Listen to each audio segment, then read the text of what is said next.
Hello, my name is, wow, I was not going to give you my name. Hello, my name is Tolg and I exist, therefore I think too much. I am going to read Marguerite, Porete, The Mirror of Simple Souls, and I am on chapter 39. This is not a perfect read-through. I normally try to make the videos about 30 minutes long, and I rant while I read, so I normally only get about 2 chapters in. And then I also cuss when I talk. So if you don't like people cussing, you can either change your mind or you can find something else to listen to, and I hope it does you well. Alright, so also it is written in conversational style, and thusly the chapter starts with Reason talking. The chapter is titled How Reason Wishes to Serve and to Belong to the Soul. So Reason says, "Now, lady love," says Reason, "I pray you guide me so that I might serve her completely as her simple handmaid, the soul.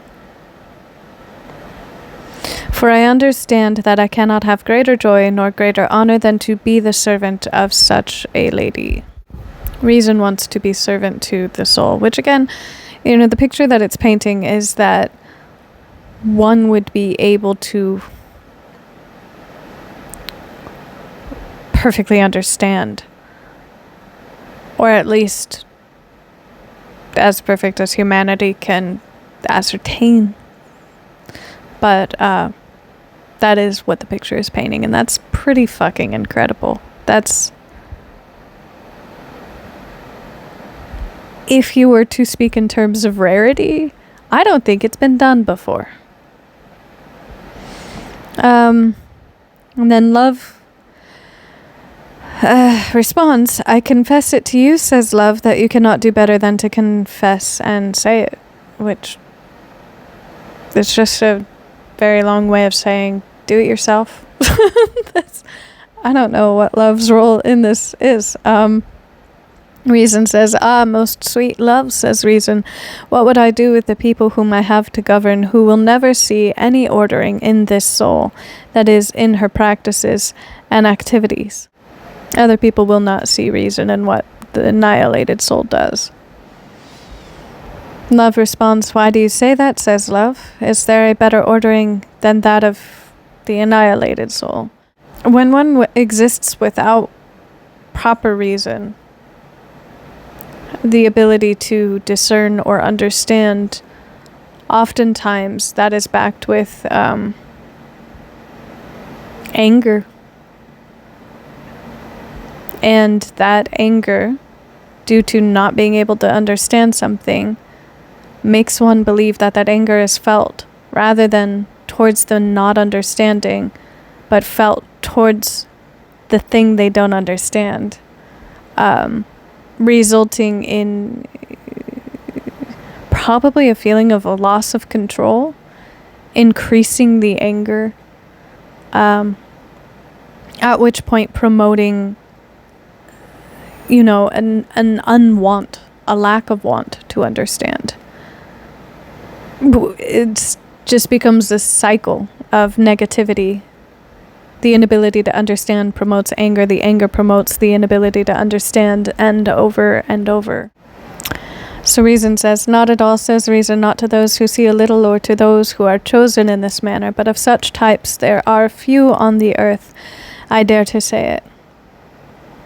Well, Reason just called everybody stupid.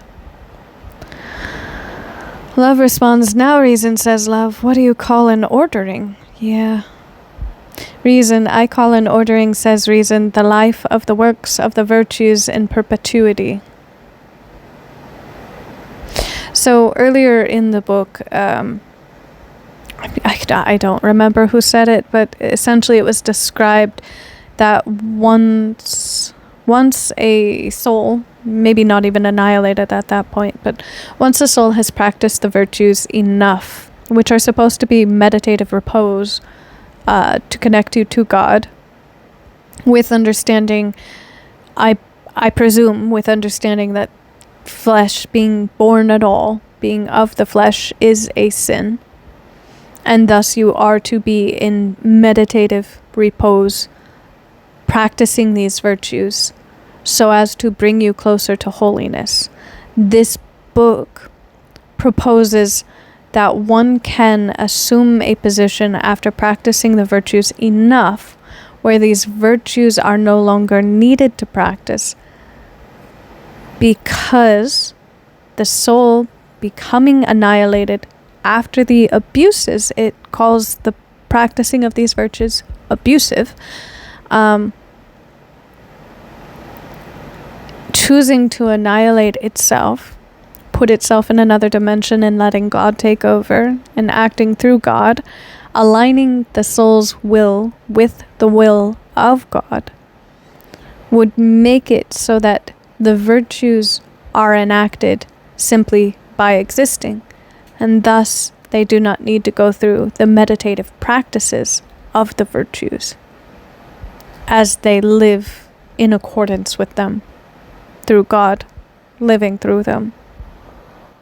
So, I call on ordering Caesares in the life of the works of the virtues in perpetuity. Ordering would mean letting God live through you, your will aligning with God therein, and the virtues just being a side effect of your existence. Through my counsel and the counsel of discretion, as in the exemplar of the works of our Lord Jesus Christ.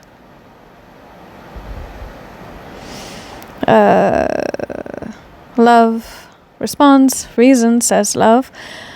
What the humanity of Jesus Christ suffered, the divinity did not feel. This would have to mean that Jesus' soul was separate from humanity entirely the entire time, which would take away from Jesus' words, I am Son of Man, and what I do, you have the ability to do yourself.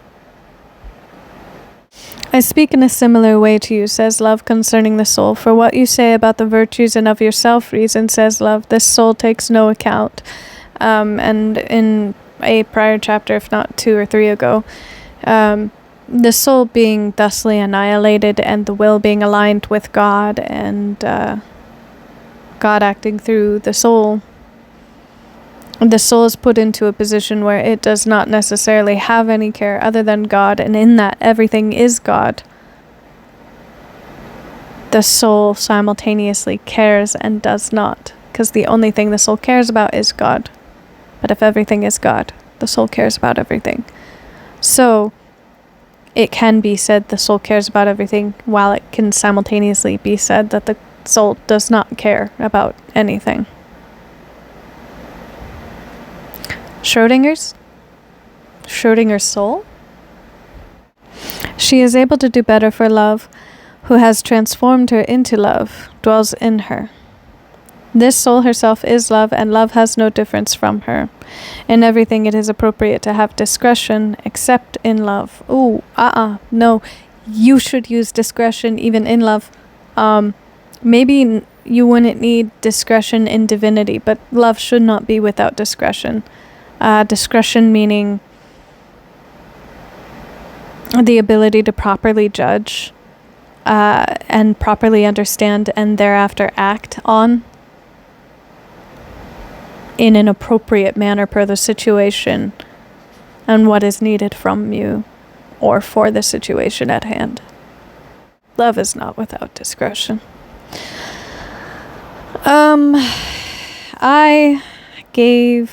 I give you another example. Okie dokie. Even if a lord, which is not capital, so this would be someone who owns land, even if someone who owns land, and probably people, wishes to have allegiance in his land because one owes his right to him, nevertheless, he never owes allegiance to his servants. But the servants owe it to their lord. Alright, that is some bullshit. It may not be on paper that the Lord owes its allegiance to the people, but there is a sentiment that I stand by and will until I die, and even past that. You cannot be a king without people to rule over. And you are not a good ruler if you cannot provide for them. In that, a lord does owe its allegiance to the people. It would not be a lord without the people. And to perfectly iterate what it is that I am saying, there is a program currently where you can buy a foot of land in somewhere, I think it's Ireland or something, and thusly be a landowner and be called a lord.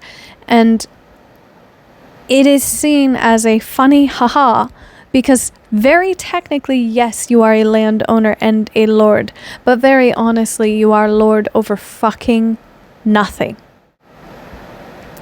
Similarly, I say to you, reason, says love, all things owe me allegiance. All things owe love allegiance? That is only if you understand God to be love, which God is everything. So while God is love, love is not God. In another rant, mildly relevant, not entirely relevant, I have said this before, given this story, but I stopped in high school saying the Pledge of Allegiance. And luckily I was the class by which I would have taken the Pledge of Allegiance, the homeroom, was my foreign language class, Chinese. So no one enforced it, and I was very happy with that. But I was very Christian at the time, and the Pledge of Allegiance, I have forgotten it, but one nation under God is said in it. And at the time, again, I felt myself very in line with God. And I was thinking, what's the point of doing this? If I follow God, there is no reason to pledge allegiance to the country, because if the country is under God, and I already follow God, then my allegiance being to God would put me in line with whatever the country needs me to do. If I were truly in God, under God, aligned with God, then I would not need to prove myself by any other standard if that standard wanted itself also to be in line with God.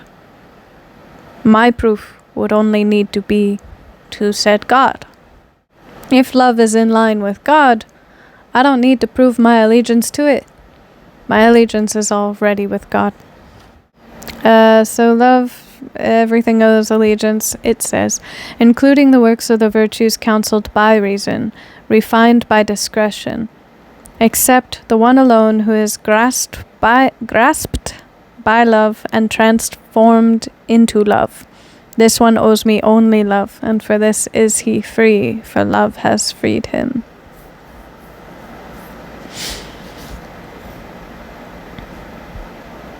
If Jesus is love, then they have become Jesus. Is that blasphemy? I mean, this book itself has just equated love to God, and then said that the individual who has become annihilated has become God. And even in the sentiment where they are annihilated and God lives through them, God lives through them, they do not become God. Those are separate things entirely, so that would be blasphemy. Everything, you can be a part of everything, but you do not become everything. Chapter 40. I think I'll stop after chapter 40, even if it'll be a short video, because I am starting to get overwhelmed. I drank way too much coffee. Chapter 40. How love calls this soul supremely wise, and why? Because love is infatuated. I think that was also said in the prior chapter, that love is infatuated with the soul.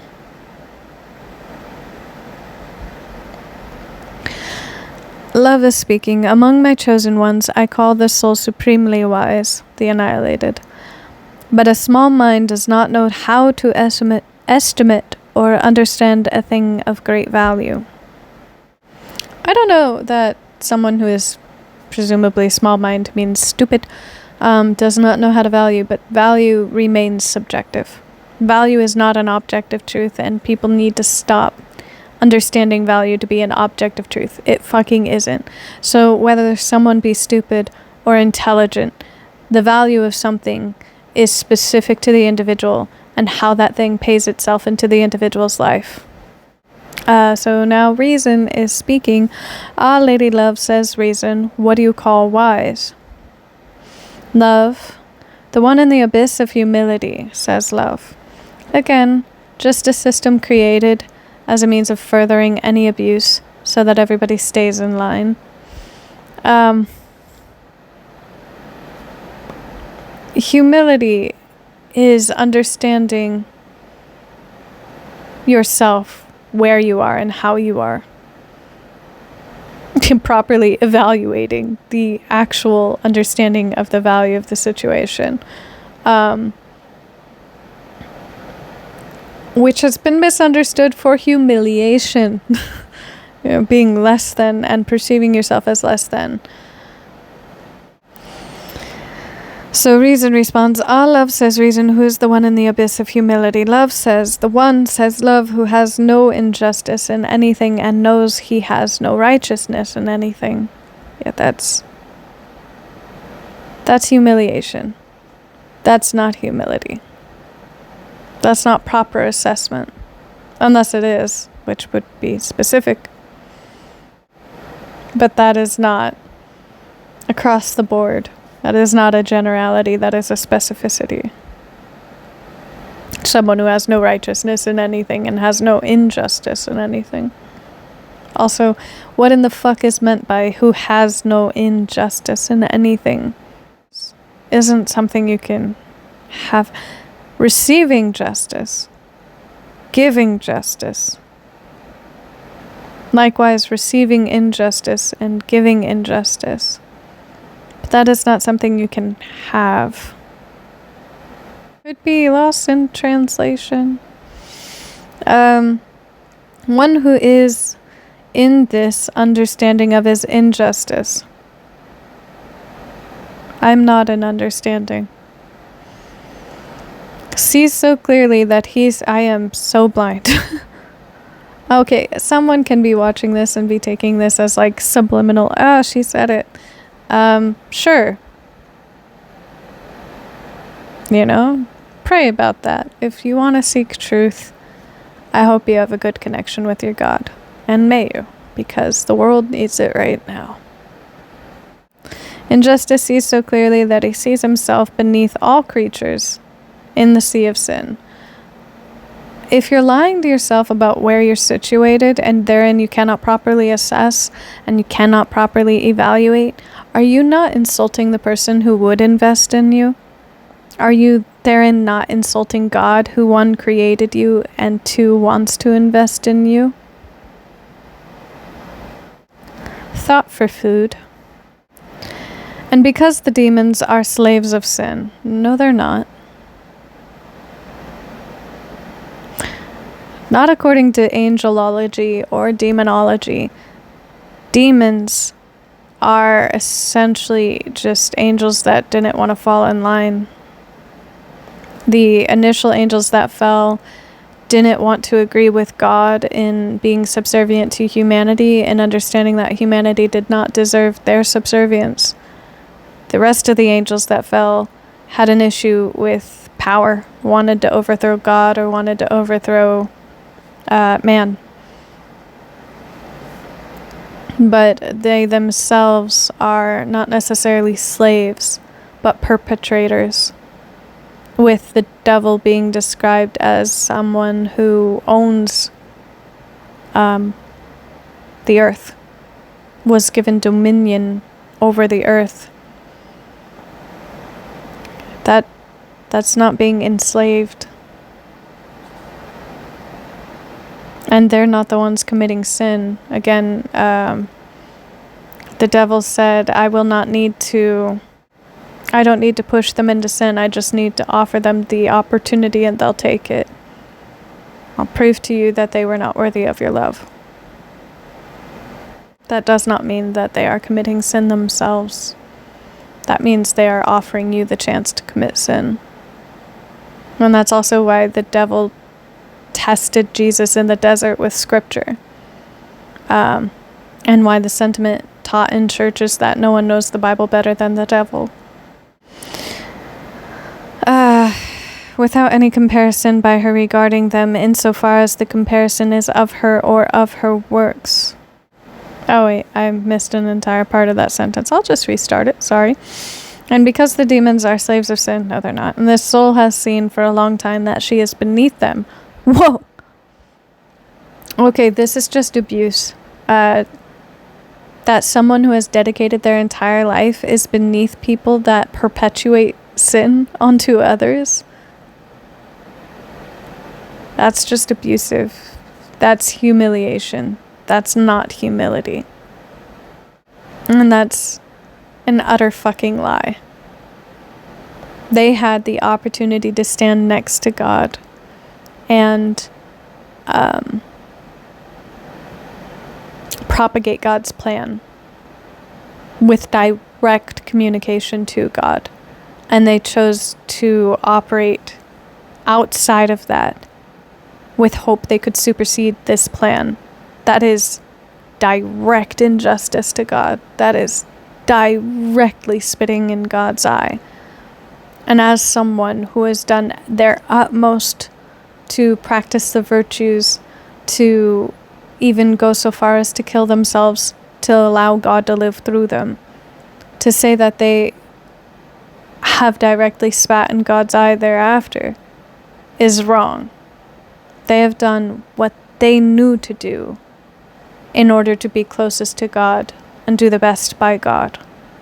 May not have been the best in my understanding or my opinion. Why would God create something if they did not want that thing to exist? I think it is everybody's duty to be an individual onto the existence they were created as and grow healthy. And you cannot grow if you do not exist. But I do not think that puts you under an entity that in your mythological understanding directly spat in God's eye. That's just abusive. That's psychological abuse. Without any comparison by her regarding them, insofar as the comparison is of her or of her works. And in this regard, the soul has become nothing, and less than nothing in all her aspects. She has heard for a long time through the Holy Spirit that God will put the least in the highest solely by his loyal goodness. In how much the Bible was written, rewritten, mistranslated, and fucked up thereafter. How many books were taken out. I cannot stand by the understanding that you are the least of them and then you will be the most of them. Other than to say that it was a convenient means to keep people in line. My greatest issue with Christianity, the reason it's called Christianity, is that it was supposed to follow the teachings of Christ. However, the majority of the Bible is not directly from Christ. It's not even indirectly from Christ. It is people that believed they were hearing directly from God themselves and wrote a book about it. It has fuck all to do with Christ. It has fuck all to do with Christianity a large majority of the time. So on that note, I hope you have a good night. There was a commenter who got on and said, well, what do you think about religion? To which I gave my honest opinion that I do believe religion is a good practice for people. It's great meditative practice, and I think that religion ought to be absolutely looked into on an individual basis. I think that you have a duty following any religion to ask questions and to thoroughly contemplate and use deductive reasoning per that which you believe in. And I think it provides a lot of growth and structure. However, used as a tool by corporation, or by an individual assessing that they can be put into a position of power by utilizing this as a tool to control the masses, that is abusive. And I think it's been, religion as a tool has been largely misused and used against the people that could have grown for it. At large, I think it is an individual right and an individual duty to think through what the fuck they believe in. I am lucky that I had someone question me nearly every day. Lucky and unlucky, because how they did it was very harmful. But everything at that time was harmful, so very, very lucky that it happened at all, however it happened. But I was definitely in a position where not only could I not question what was happening, but I should not have, because losing my entire support system and not having a backup support system at 18, you are too young to rent without a cosigner, made me homeless. So, but it did put me in a position where I soul searched pretty thoroughly and extensively, and I'm happy that I got to a position where I can now think for myself, where I was definitively taught that thinking for myself was a sin. Not in those words exactly, but definitely in practice. So that's my feelings on religion. The reason I say that a commenter did that, it was because the way in which it was left off was an emoji that I don't perfectly understand, but my interpretation was eyes rolling emoji, which would leave me to believe that it was not an answer you necessarily appreciated it. And if you continue to watch, or if you had ever watched anything that I made, I think you would have reached the conclusion that it is a nuanced concept, even where my individual person is concerned. And I felt that that was a rather disrespectful way to leave the conversation. You asked how I felt about it, and I told you. And I don't understand why you would roll your eyes, other than that the answer given you felt was not adequate. At which point, why would you not ask more questions to get an adequate answer, unless you felt that you needed a specific answer and I did not give that? At which point, that was your best way to leave a conversation that you could not control. And the eyes rolling was a sentiment to keep face, where you lost control of something. I feel that you were being rather disingenuous and incredibly insulting towards my being very honest and open. And I don't appreciate that.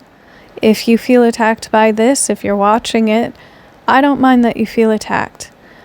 I mind that you attack. I intend to hold you accountable. I hope you don't go about disrespecting people so readily, especially if you feel emotionally inclined towards something that is a very important topic to discuss. I hope you find peace. And if it's not here in what I'm saying, I hope you find it all the same. Alright. May everyone's wants align with their needs. Eat well, drink well, sleep well, be well, and do well. Bye-bye.